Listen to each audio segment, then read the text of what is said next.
The first 50 subscribers that I see go into my comments and type "I just subscribed," I will be screenshotting and putting you guys' names in a musical visualizer, something that's never been done before. I ask you guys, please take time to listen to my music. Let me know how you feel. But more importantly, subscribe. Thank you.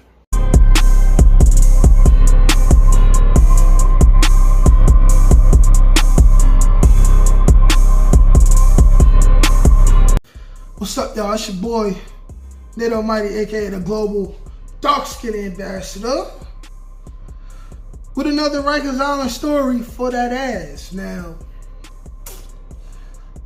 there's levels to this extorting shit. Disclaimer before I go into this, I always want to say that my Rikers Island stories is me just telling my truth from my life.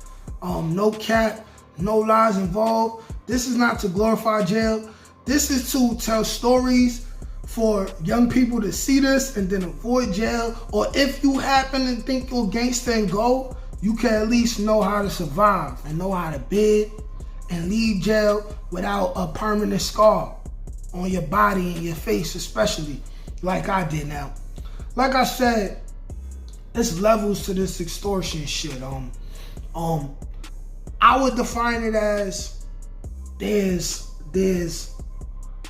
guerrilla extortion, and then what I learned, a different method, is passive / kindly extorting. I'm gonna get into the differences right now because in Monty Lower, I learned how to passively extort a day room dummy while still being cool with the day room dummy to a certain extent. Meaning I learned how to extort from them without making them feel fear of me and having them respect me at the same time. It was kind of like a swindling thing. But here's the differences. Guerrilla warfare extortion is basically what the average dude does who doesn't have no creativity.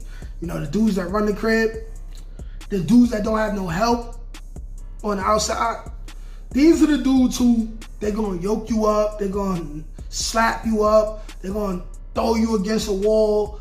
When it's commissary day, they're gonna give you a list and say, give me this, or your ass is grass, you gonna get smoked. That's what I'm gonna call guerrilla extortion. Now, it's very effective. It's very effective, but it's only based on fear. And this is the thing. Never forget that in Rikers Island, extortion is very much illegal, and it's a new charge, very least about 30 days in the box if you get caught. And that's if the day room dummy is tired of being exploited, tired of you violating them, tired of you taking their phone calls so they can't call and check on their sick mother, grandmother, their children, their girl who cheating on them with their man. And they basically get tired of you and then they tell on you. You know what I'm saying? That's what guerrilla extortion can get you. And that's what many dudes suffered at the hands of the system by being guerrilla extortionists. What I learned in Mark 3 Lower, with 50 dudes in the house, 50 beds in one area, I learned how to passively aggressively extort, but not even passively aggressively, but being like a beacon of hope. I learned that you could end up benefiting from a day room dummy by looking out for a day room dummy as much as you can without going against the status quo of oppression.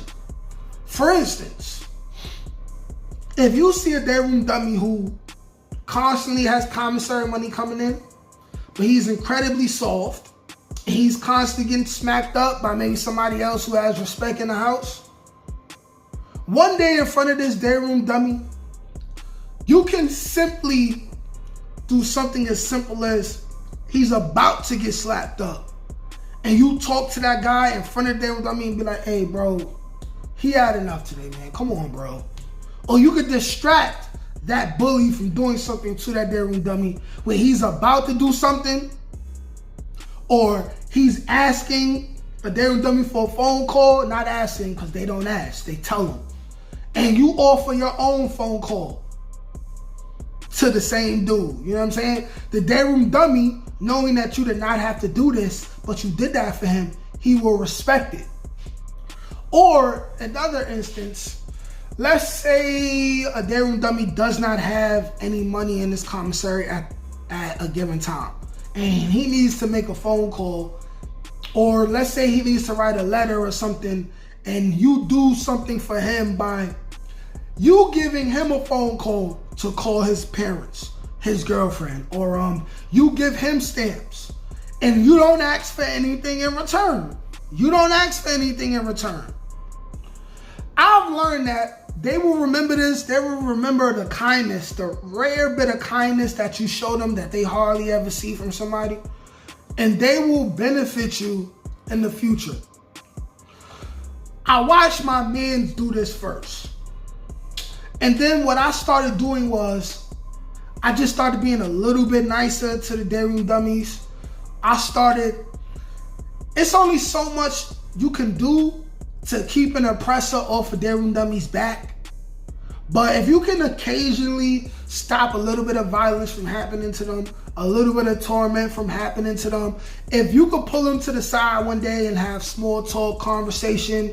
Me, I'm half a nerd. So I found myself talking with day room dummies about stuff like Dragon Ball Z and girls and stuff like that, and kind of building a rapport. You know, not physically abusing them, not physically talking down on them, disrespecting them, stealing from them unnecessarily. I found myself able to do this on commissary. Stand up, have my shirt like this. I found myself being able to walk all around Martha Lower with my shirt out like this. And you be like, yo, what's good, bro? You mind giving me a super too? Boom. Hey, what's good, bro? You got extra beef sticks? You got extra beef sticks? Boom. Hey, what's up, bro? Cinnabons, blah, blah, blah, blah. And they'll gladly give it to you. They'll gladly give it to you. And they'll say things like, thanks for looking out for me, bro. I appreciate it. It's like you kind of become a bodyguard without being a bodyguard. You know what I'm saying? Like, and this was better for me because I didn't want to get aggressive with a dude, asking for something, tell him to give me something, and then he say no because I'm being aggressive. He don't like my method, and then I gotta punch him in the face, which would lead to other people jumping in the fight because that's what they do. That's what they do. The oppressors help the oppressors. And instead, I got to kind of be nice and kind of be like an anti-hero within the story. You know what I'm saying? Because at the end of the day, when you're a man that stands on principles, which is what I was becoming, the real extortion stuff kind of starts to get corny. And as I was weaning myself off of extortion, I learned to passively extort and at the same time have the day room dummy have some sort of respect for me. And I found that to be more beneficial to get my goals accomplished, and I never went hungry. Like, share, comment, subscribe. Peace.